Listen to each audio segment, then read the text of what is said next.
Good morning, class. Today we will start our next chapter of solid geometry, unit second, chapter number 7, जिसका नाम है कोन. ठीक है, हमने यूनिट सेकंड का चैप्टर नंबर 6 स्फीयर कंप्लीट कर लिया है. ठीक है, आज हम स्टार्ट कर रहे हैं नेक्स्ट चैप्टर नंबर 7 कोन. ठीक है, तो सबसे पहले मैं आपको बताती हूँ कोन की डेफिनेशन.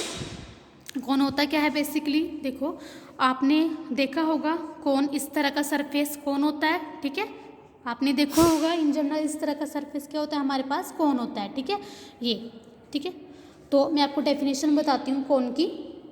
कोन क्या होता है, देखो इस तरह का सरफेस हमारे पास कोन होता है जिसका कोई फिक्स पॉइंट होता है. ठीक है, इस फिक्स पॉइंट से ये लाइन होती है हमारे पास, मूविंग लाइन होती है. ठीक है, ये हमारी एक कर्व होती है. ठीक है, तो ये हमारा सरफेस सारा क्या होता है, कोन. तो कोन क्या है, a cone is a surface generated by a moving straight line which passes through a fix point. देखो ध्यान से, कोन क्या है, एक सरफेस है. ठीक है, जो इन मूविंग स्ट्रेट लाइन, इस पॉइंट से, यहाँ पे फिक्स पॉइंट है, देखो ये फिक्स पॉइंट है. ठीक है, इस फिक्स पॉइंट से लाइनें ऐसे मूव कर रही हैं. ठीक है, ऐसे. ठीक है, ऐसे मूव कर रही है लाइनें इस फिक्स पॉइंट से. ये फिक्स पॉइंट यहाँ पे है, यहाँ से हमारे पास लाइनें मूव कर रही हैं ऐसे. ठीक है, और ये क्या जनरेट कर रही है, हमारे पास एक सरफेस जनरेट कर रही है जो कि क्या कोन है. ठीक है, तो क्या है आपके पास, कोन क्या है, एक सरफेस है generated by a moving straight line. ये हमारे पास लाइनें मूव कर रही हैं. ठीक है, ऐसे.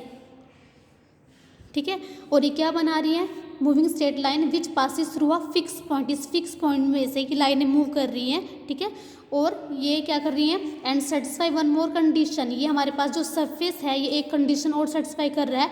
इट में इंटरसेक्ट अ गिवन कर्व. जो ये फिक्स पॉइंट से लाइनें जनरेट हो रही हैं, ये इस कर्व को इंटरसेक्ट कर रही हैं. ठीक है, इस सरफेस को इंटरसेक्ट कर रही हैं. ठीक है, कि इट में intersect a given curve and touch a given surface and make a given angle with a given line through a fixed point. यहाँ से हमारे पास एक लाइन ड्रॉ होगी, एक लाइन थ्रू होगी. ठीक है, जो इस मूविंग स्ट्रेट लाइन के साथ कोई एंगल बनाएंगी. ठीक है, हमारे पास इस फिक्स पॉइंट से एक लाइन ऐसे आएगी. ठीक है, अगर मैं यहाँ पे लाइन ड्रॉ करती हूँ, वो इन लाइंस के साथ, जो मूविंग लाइंस है ना, इनके साथ कोई एंगल बनाएंगी. ठीक है, तो ये हमारा सरफेस क्या जनरेट करता है, कोन. ठीक है, तो कोन क्या होता है हमारे पास, कोन हमारे पास एक सरफेस होता है जो इन लाइनों से जनरेट होगा. ये लाइनें मूविंग स्ट्रेट लाइन होती हैं. स्ट्रेट लाइनें देखो इस पॉइंट फिक्स ए में से पास होंगी. ठीक है, और ये इस कर्व को ये लाइनें इंटरसेक्ट करेंगी. ये सारा सरफेस हमारा क्या होता है, कोन होता है. ठीक है, तो द फिक्स पॉइंट ए, ये हमारे पास फिक्स पॉइंट ये दिख रहा है आपको. ठीक है, ये थोड़ा आप स्ट्रेट बनाओ लाइन.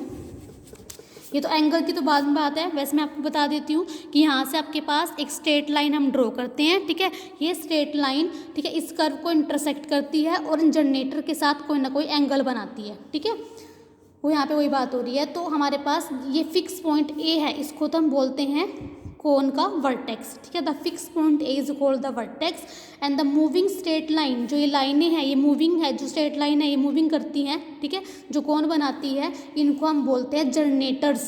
ठीक है, the moving straight line is any position is called the generator off a cone and the fixed curve is called the guiding curve of the कोन. ये कर्व होती है जिसको ये जनरेटर क्या करते हैं, इंटरसेक्ट करती है. इस कर्व को हम क्या बोलते हैं, गाइडिंग कर्व. ठीक है, तो ये क्या हो गया, वर्टेक्स, ये जनरेटर हुई कोन की, और ये क्या हो गया, गाइडिंग कर्व. तो thus a cone is a set of lines. Cone क्या है हमारे पास, इस फिक्स पॉइंट से पास होती लाइंस का क्या है, सेट है. ठीक है, तो कोन is a set of lines called generator through a given point called the vertex. Clear है. ठीक है, तो हमारे पास इस फिक्स पॉइंट से पास होती हुई लाइनें क्या बनाती हैं, कोन्स बनाती हैं. ठीक है, इन लाइनों के ऊपर जो पॉइंट होंगे वो सारा सरफेस हमारे पास क्या बनाएगा, कोन बनाएगा. तो हमारे पास ये होगी कोन की डेफिनेशन. क्लियर है. नेक्स्ट है हमारे पास डेफिनेशन होमोजीनियस इक्वेशन. ठीक है, होमोजीनियस इक्वेशन किसको बोलते हैं स्टूडेंट्स. सबसे पहले आपने पढ़ा होगा होमोजीनियस के बारे में भी. ठीक है, होमोजीनियस क्या होता है, कोई भी अगर आपके पास इक्वेशन है, ठीक है, x square plus y square plus z square, जैसे आपने स्फीयर की इक्वेशन पढ़ी है, plus x y equal to 0. ठीक है, अगर आपके पास ये इक्वेशन है, देखो आपके पास यहाँ भी हाईएस्ट डिग्री क्या है इस इक्वेशन की, 2 है, सेम ही है. 2 स्क्वायर यहाँ भी स्क्वायर है, यहाँ भी स्क्वायर है, x की डिग्री 1 y की डिग्री 1 ऐड करके 2 ही है। मतलब ये आपके पास जो इक्वेशन है इसकी सेम डिग्री इक्वेशन है और हाईएस्ट डिग्री कितनी है 2 है। वह आपने तो सेम डिग्री से लेना है। हमारे पास ये इक्वेशन है, इसकी हर एक टर्म की जो डिग्री सेम है, तो इस तरह की इक्वेशन को बोलते हैं होमोजीनियस इक्वेशन, जिसकी हर एक टर्म की डिग्री क्या हो, सेम हो। ठीक है, अगर मैं यहाँ किसी a से मल्टीप्लाई करा देती हूँ इस इक्वेशन को, तो क्या आता है ax square plus ay square plus az square plus axy equal to 0। तब भी इसकी डिग्री कितनी रहनी है, सेम ही रहनी है, दैट इज़ 2 रहनी है। तो अगर मैं इसे किसी कांस्टेंट से मल्टीप्लाई कराया मैंने इस इक्वेशन को, कोई फर्क नहीं पड़ा, तो इस तरह की इक्वेशन हमारे पास क्या होती है, होमोजीनियस इक्वेशन। मैं इसको कोई फंक्शन जैसे f x, y, z, क्योंकि हमारे पास 3 वेरिएबल में है ना, ये लेट कर सकती हूँ। ठीक है, इसको मैं इस वाले को लिख सकती हूँ मैं f ax ay and az। ठीक है, इस इक्वेशन को मैंने फंक्शन लेट कर लिया और इस इक्वेशन को मैंने ये फंक्शन लेट कर लिया। ठीक है, तो कहने का मतलब है कि इस टाइप की इक्वेशन को कि जिसकी हर एक टर्म की डिग्री सेम हो उसको हम क्या बोलते हैं, होमोजीनियस इक्वेशन। अगर आप किसी कांस्टेंट से मल्टीप्लाई कराते हो तो कोई फर्क नहीं पड़ेगा, कि तब भी उसकी डिग्री सेम रहनी है। ठीक है, तो अब डेफिनेशन देखो, an equation x, y, z, ये फंक्शन लेट किया मैंने इक्वेशन को 3 वेरिएबल में, इक्वेशन x y z में। जैसे ये वाला फंक्शन था x y z में था, ये फंक्शन था ax ay az में, तो उसके मैंने आर्ग्यूमेंट लिखे हुए थे यहाँ पे। तो an equation f x y z equal to 0 is said to be homogeneous if for all value of r f of r x r y r z equal to 0, कि अगर आपके पास ये इक्वेशन 0 के बराबर थी, मैंने इस इक्वेशन में किसी कांस्टेंट r से मल्टीप्लाई करा दिया, तब भी ये मेरा रिजल्ट 0 ही दे रहा है, तब भी इक्वेशन सेटिस्फाई हो रही है, कोई फर्क नहीं पड़ा, तो इस टाइप की इक्वेशन को हम बोलते हैं होमोजीनियस इक्वेशन। ठीक है, दैट इज अगर आपके पास कोई सेकंड डिग्री इक्वेशन है, देखो ax square 2hxy by square degree same है, ये जरूरी नहीं कि सेकंड की क्यूब की भी हो सकती है, 4 डिग्री की इक्वेशन भी हो सकती है, पर हर एक टर्म की डिग्री क्या होनी चाहिए, सेम। जैसे 2 डिग्री है, यहाँ पे भी 2 है, यहाँ पे भी 2 है, तो ये होमोजीनियस इक्वेशन है। नेक्स्ट इक्वेशन में देखो, यहाँ भी 2 डिग्री है, यहाँ भी 2 डिग्री है, मतलब हर एक टर्म की डिग्री 2 है, तो ये भी होमोजीनियस इक्वेशन है। ठीक है, इस तरह की हमारे पास क्या होती है, होमोजीनियस इक्वेशन। तो दस एन इक्वेशन, लास्ट में क्या कंक्लूजन निकला कि thus an equation x y z in which every term of the same degree is called the homogeneous equation. अब हम यहाँ पढ़ रहे हैं कौन के बारे में, कौन की इक्वेशन क्या होती है, हमारे पास होमोजीनियस इक्वेशन होती है। तो हमारे पास होमोजीनियस इक्वेशन का कॉन्सेप्ट यूज हुआ है, क्योंकि हमारे पास जो कौन की इक्वेशन होती है ना, होमोजीनियस इक्वेशन होती है और वो सेकेंड डिग्री की होती है हमेशा। ठीक है, अब आगे हम पढ़ेंगे।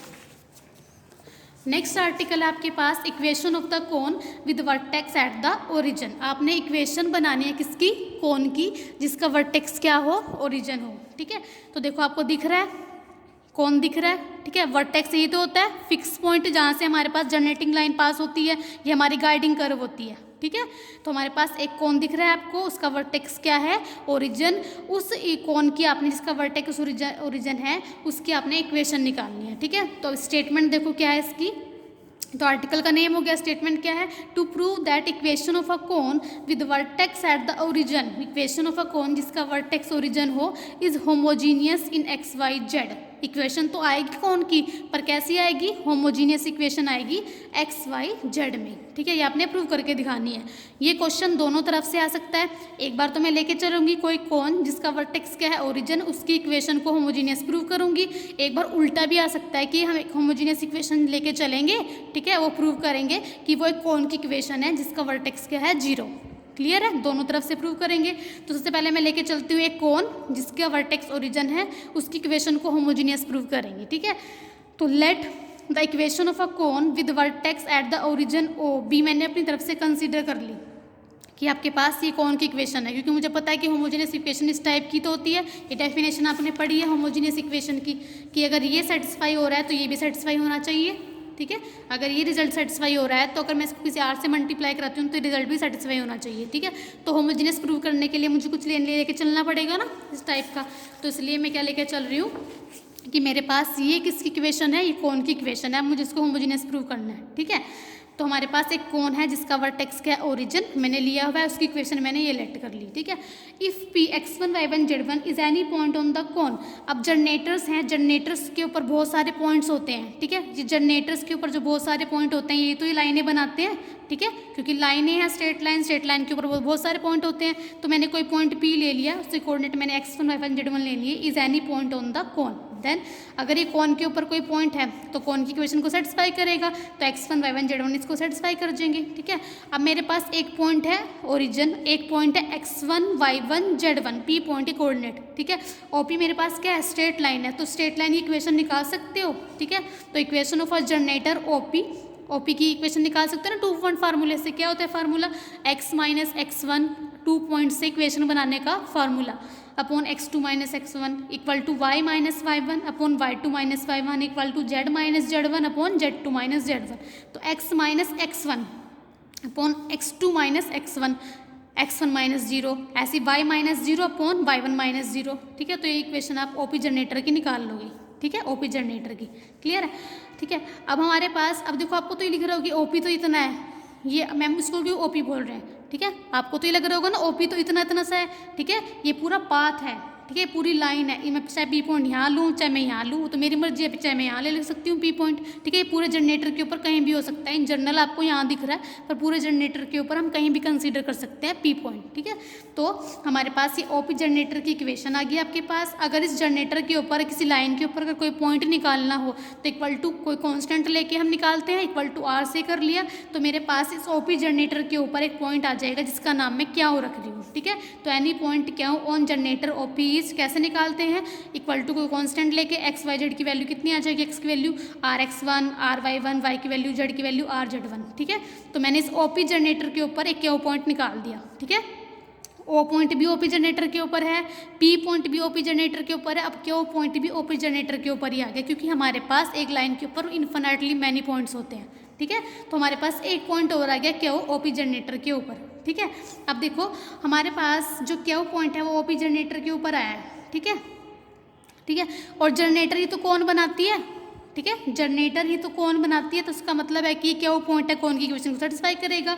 नाउ डेफिनेशन ऑफ कौन, the generator lines completely on the कौन, जनरेटर ये कह रहा है कि लाइज करती है कौन के ऊपर। ठीक है, क्योंकि जनरेटर ही तो मूविंग स्ट्रेट लाइन होती है जो इस फिक्स पॉइंट से मूव करके कौन बनाती है। ठीक है, तो इसका मतलब है कि अगर कोई पॉइंट जनरेटर के ऊपर है तो कौन के ऊपर भी लाई करेगा, क्योंकि कौन ही तो जनरेटर बनाती है। देयरफॉर दस every point rx1 ry1 rz1 जो जनरेटर के ऊपर है वो कौन के ऊपर भी लाई करेगा। इसका मतलब ये कौन जो पॉइंट है वो कौन की इक्वेशन को सेटिस्फाई करेगा for all value of r। तो हमारे पास क्या रिजल्ट मिला कि अगर कोई पॉइंट x1 y1 z1 जो जनरेटर के ऊपर था वो कौन की इक्वेशन को सेटिस्फाई कर रहा था, अगर मैंने इसको किसी r से मल्टीप्लाई करा दिया तब भी वो कौन की इक्वेशन को सेटिस्फाई कर रहा है। तो इसका मतलब क्या है, आपके पास जो ये इक्वेशन है वो क्या होगी, होमोजीनियस इक्वेशन फ्रॉम 2 and 4, क्योंकि इस इक्वेशन में मैंने एक्स वाई जेड के प्लेस पे कोई पॉइंट लिया था, x1 y1 z1 पुट कराया था, तो इक्वेशन सेटिस्फाई हो रही थी। जब मैंने इसी पॉइंट को किसी अनदर r से मल्टीप्लाई करा दिया तब ये इस इक्वेशन को सेटिस्फाई कर रहा है। तो इसका मतलब है कि ये हमारे पास जो इक्वेशन है इसकी डिग्री सेम है। ठीक है, ये कैसी होमोजीनियस इक्वेशन है। तो फ्रॉम 2 and 4 इक्वेशन हमारे पास ये है, we conclude that equation this is homogeneous in x1 y1 z1। ठीक है, हैंस ये कहाँ पुट कराया था, इसमें तो पुट कराया था। इसका मतलब ये इक्वेशन आपके पास क्या है, होमोजीनियस इक्वेशन है एक्स वाई जेड में, क्योंकि अगर मैं एक्स वाई जेड में कोई पॉइंट पुट करा रही थी उसमें मैंने आर से मल्टीप्लाई करा तब भी इक्वेशन सेटिस्फाई हो रही है। ठीक है, तो सेम डिग्री इक्वेशन है हमारे पास, इसका मतलब कोई फर्क नहीं पड़ रहा। तो इसका मतलब क्या है कि हमारे पास जो कौन था जिसका वर्टेक्स ओरिजिन था वो उसकी इक्वेशन कैसी है, होमोजीनियस। अब उल्टा मैं प्रूव कर रही हूँ कॉन्वर्सली कि एनी होमोजीनियस इक्वेशन, उल्टा क्या होगा कि अगर हमारे पास कोई होमोजीनियस इक्वेशन है वो हमने प्रूव करने की वो इक्वेशन कौन की है जिसका वर्टेक्स क्या होगा, ओरिजिन। तो any homogeneous equation in x y z represent a cone with vertex at the origin. उल्टा ये हुआ, तो मैं होमोजीनियस इक्वेशन इसका उल्टा होएगा। बस यहाँ पे मैं कौन लेके चल रही थी जिसका वर्टेक्स ओरिजिन था, इक्वेशन को होमोजीनियस प्रूव किया था, अब यहाँ पे मैं होमोजीनियस लेके चल रही हूँ। ठीक है, और प्रूव करूँगी कि होमोजीनियस इक्वेशन कौन की है जिसका वर्टेक्स क्या है, ओरिजिन। तो any homogeneous equation in x y z represent a cone with vertex at the origin. तो मैंने एक होमोजीनियस इक्वेशन ले ली कि let f x y z equal to 0 be homogeneous equation of degree n, या n से बड़ी degree हो सकती है। ठीक है, इन जनरल हम 2 ही लेके चलते हैं, डिग्री को 2 या 2 से बड़ी। ठीक है, इन एक्स वाई जेड, क्योंकि कौन की इक्वेशन सेकेंड डिग्री की होती है। ठीक है, तो मैंने होमोजीनियस इक्वेशन ले ली, हमारे पास एक्स वाई जेड वेरिएबल में है, ठीक है। इसकी डिग्री n है, n 2 भी हो सकता है और 2 से बड़ा भी हो सकता है, क्योंकि कौन की इक्वेशन हमारे पास सेकंड डिग्री की होती है, तो इसलिए मैंने n को 2 या 2 से बड़ा लेना है, ठीक है। इससे आपको कोई मतलब नहीं है, आपने तो उसको होमोजीनियस लेके चला है, इसका मतलब क्या है कि इसकी डिग्री सेम है। होमोजीनियस की डेफिनेशन क्या होती है कि अगर मैं इसको किसी कांस्टेंट से मल्टीप्लाई कराऊं तब भी हमारे पास इक्वेशन क्या है, सेटिस्फाई होती है, ठीक है। For every values of r, अगर मैं पुट कर दूं कि आर की हर एक वैल्यू के लिए कंडीशन ट्रू होती है, for all value of r, अगर मैं आर को 0 पुट कर दूं तब भी कंडीशन ट्रू होगी, तो एफ ऑफ 0 0 इक्वल टू 0। तो इसका मतलब है कि एक्स के प्लेस पे, वाई के प्लेस पे, जेड के प्लेस पे ओरिजन आ गया। इसका मतलब जो ओ पॉइंट है, जो ओरिजन है 0 0 0 is a point on the locus of 1 क्या था मेरे पास, ये इक्वेशन थी ना होमोजीनियस इक्वेशन, ठीक है।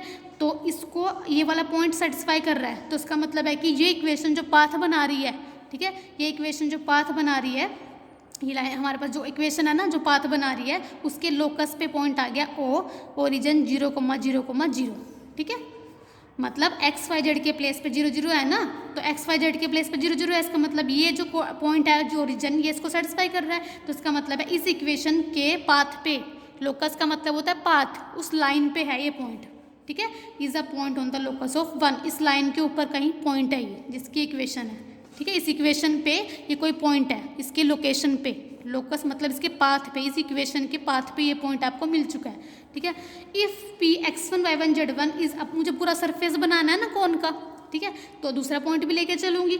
If P x1 y1 z1 be any other point on the locus of 1, जो 1 है उसके लोकस पे, उसके पाथ पे अगर मैं कोई और पॉइंट p लेके चलती हूँ, ठीक है, तो देखो उसके ऊपर क्या कंडीशन है, 1 के पाथ पे लिया है, 1 पे लिया है ना, ये इक्वेशन नंबर 1 के पाथ पे लिया है, ठीक है। P any another point on the locus of 1, तो इसका मतलब ये पॉइंट इसको सेटिस्फाई करेगा क्योंकि इसके ऊपर पॉइंट लिया है मैंने, तो x1 y1 z1 equal to 0 हो जाएगा। हमारे पास ये इक्वेशन होमोजीनियस है, अगर इसको कोई पॉइंट सेटिस्फाई कर रहा है तो अगर उसमें आर को मैं मल्टीप्लाई कराऊंगी तब भी रिजल्ट ट्रू आएगा, क्योंकि हमारे पास ये इक्वेशन होमोजीनियस इक्वेशन है एक्स वाई जेड में। तो एक्स वाई जेड के प्लेस में अगर मैंने x1 y1 z1 पुट कराया है, उसको मैं किसी आर से मल्टीप्लाई कराती हूँ तब भी रिजल्ट 0 आएगा for every value of r, ठीक है। अब मेरे पास 2 पॉइंट आगे O एंड P, P क्या है x1 y1 z1, तो जैसे मैंने यहाँ पे इक्वेशन निकाली थी 2 पॉइंट फार्मूले से, आप यहाँ भी निकाल सकते हो इस वाले पार्ट के लिए भी। तो हमारे पास equation of a line OP, ठीक है, equation of a line OP निकाल लोगे, इक्वल टू R लोगे, तो एनी अदर पॉइंट ऐसे क्या कंसीडर कर लोगे, ठीक है। तो पहले 2 पॉइंट फार्मूले से ऐसी इक्वेशन निकालोगे, इसे आपने यहाँ पे निकाली थी देखो, ठीक है। तो इस लाइन के ऊपर कोई पॉइंट निकालोगे, क्यों के कोऑर्डिनेट आ जाएगी मेरे पास, ठीक है, ठीक है। तो मेरे पास क्यों पॉइंट के कोऑर्डिनेट जो ओपी लाइन के ऊपर है ये आ जाएंगे, ठीक है। अब ये तो आपके पास पहली कौन की इक्वेशन, पहले आपके पास इस इक्वेशन को सेटिस्फाई कर रहा है, देखो हमारे पास क्यों पॉइंट के कोऑर्डिनेट ये तो है rx1 ry1 rz1, और ये तो पहले इस इक्वेशन को सेटिस्फाई कर रहा है, ठीक है, rx1 ry1 rz1। इसका मतलब है कि ये वाला पॉइंट भी इसी इक्वेशन के लोकस पे है, ठीक है। तो एनी पॉइंट, देखो एनी पॉइंट क्या हो, this generator this OP line के ऊपर है, which satisfy equation 1 by virtues of 3, equation number 3 से ये पॉइंट पहले ही इस इक्वेशन को सेटिस्फाई कर रहा है। इसका मतलब इस इक्वेशन के पाथ पे हमें अनदर पॉइंट भी मिल चुका है। तो एनी पॉइंट क्या हो on OP itself lies on the locus, ठीक है। तो हमारे पास hence the surface 1 is generated by a straight line which passes through a origin O, तो हमारे पास एक आपके पास O से पास होता है एक सरफेस मिल गया, ठीक है। तो जो हमारे पास क्या बना रहा है आपको, ठीक है, देखो इस तरह का मिल गया ना कि हमारे पास O से पास होता हुआ एक सरफेस मिल गया। आप बहुत सारे पॉइंट ले सकते हो इस तरह से, तो हमारे पास O से पास होता हुआ एक सरफेस मिल गया जो आपके पास क्या बना रहा है, कौन बना रहा है, जिसका वर्टेक्स क्या है, ओरिजिन। तो हैंस द सरफेस 1, ठीक है, ये हमारे पास सरफेस 1 है, ठीक है, is generated by a straight line, एक स्ट्रेट लाइन मिल चुकी है ना जिसके ऊपर P पॉइंट भी था, Q पॉइंट भी था, ठीक है। तो वो surface 1 generated by a straight line which passes through origin O, ठीक है। हैंस 1 जो हमारे पास इक्वेशन है, ये 1 इक्वेशन है आपके पास जो रिप्रेजेंट अ कोन जिसका वर्टेक्स क्या है O, क्योंकि हमारे पास सारा स्ट्रक्चर, सारा सरफेस किस तरह का मिल रहा है, कोन की तरह का मिल रहा है, ठीक है। क्लियर है आर्टिकल। नेक्स्ट है हमारे पास a cone whose equation is second degree x y z is called quadratic cone, जिस कोन की इक्वेशन सेकंड डिग्री की होगी उसको हम बोलेंगे क्वाड्रेटिक कोन। और एक क्वाड्रेटिक कोन की इक्वेशन हमारे पास इन जनरल ये होती है ax square plus b y square plus c z square plus 2f(y)z plus 2g(z)x plus 2hxy equal to 0। Next article है इक्वेशन ऑफ अ कोन। अब देखो ये भी इक्वेशन ऑफ अ कौन था, आर्टिकल था, जब वर्टेक्स हमारे पास क्या था, ओरिजिन था। तो हमने क्या पढ़ा कि इक्वेशन ऑफ अ कौन जिसका वर्टेक्स 0 हो होमोजीनियस इक्वेशन होती है। अनदर आर्टिकल देखो इसमें क्या है, अलग अलग मेथड है ना इक्वेशन ऑफ कौन बनाने का। नेक्स्ट में क्या है, to find the equation of a cone, अगर इस तरह की कंडीशन हो, वहाँ पे कंडीशन अलग थी, अगर इस तरह की कंडीशन हो तो कैसे बनेगी कि to find the equation of a cone which vertex is the origin and which passes through the, देखो ये अनदर कंडीशन है, which passes through the curve of intersection of a plane this and the surface this. ठीक है, देखो ध्यान से, to find the equation of cone, एक कौन की इक्वेशन आपने बनानी है। ठीक है, जिसका वर्टेक्स तो क्या है, ओरिजिन है, वर्टेक्स तो क्या है, ठीक है, आपने कौन की इक्वेशन बनानी है जिसका वर्टेक्स तो क्या है हमारा, ओरिजिन है, पर विच पासिस थ्रू, क्या दे, क्या गिवन है condition, which passes through the curve of intersection. ठीक है, जो हमारे पास ये कर्व है ना कौन की, ये कर्व ऑफ इंटरसेक्शन कैसे मिल रही है आपको, एक प्लेन से मिल रही है और एक सरफेस इससे मिल रही है। ठीक है, मतलब एक प्लेन से और एक सरफेस से, इन दोनों की इंटरसेक्शन से आपको कौन का बेस मिल रहा है। ठीक है, तब आपको कौन की इक्वेशन बनानी है। देखो ये आपको अलग ही पता लग रहा है, ये मेरे पास स्फीयर की इक्वेशन नहीं है, स्फीयर की इक्वेशन है, प्लेन की इक्वेशन है। हमें पता है कि जब किसी स्फीयर को कोई प्लेन कट करता है ना, तो हमारे पास जो सरफेस मिलता है, प्लेन सेक्शन में पढ़ा है आपने, तो कैसा मिलता है, वो सर्कल का मिलता है। ठीक है, तो इस सर्कल का प्लेन, तो ये तो सर्कल हो गया हमारा, ये बेस हो गया कौन का, ये वर्टेक्स हो गया। तो इस तरह से एक कौन बन रहा है। ठीक है, एक स्फीयर है, ये सरफेस ये हो गया, ये वाला सरफेस, ये एक प्लेन हो गया, ये प्लेन हो गया। ठीक है, देखो यहाँ बनाती हूँ दोबारा साफ हो जाएगा, एक स्फीयर है, मतलब ये सरफेस है जिसको मैं स्फीयर बोल रही हूँ, मान लो एक सरफेस है। ठीक है, ये प्लेन हो गया, दिख रहा है सभी को, ये प्लेन हो गया।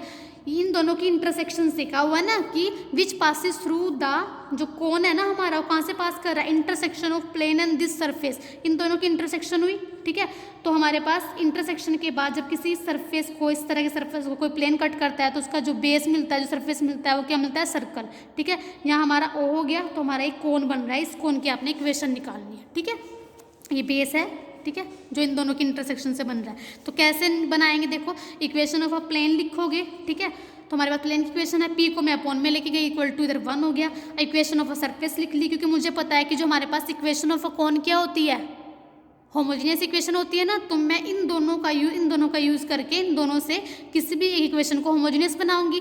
हम, मुझे पता है कि जो कौन की इक्वेशन होती है वो सेकंड डिग्री की होती है हमारे पास। तो मैं क्या काम करूंगी, यहाँ पे इसको होमोजीनियस इक्वेशन बनाऊंगी। यहाँ पे 2 डिग्री है, यहाँ भी 2 डिग्री है, यहाँ भी 2 डिग्री है, पर यहाँ पे तो 2 डिग्री नहीं है।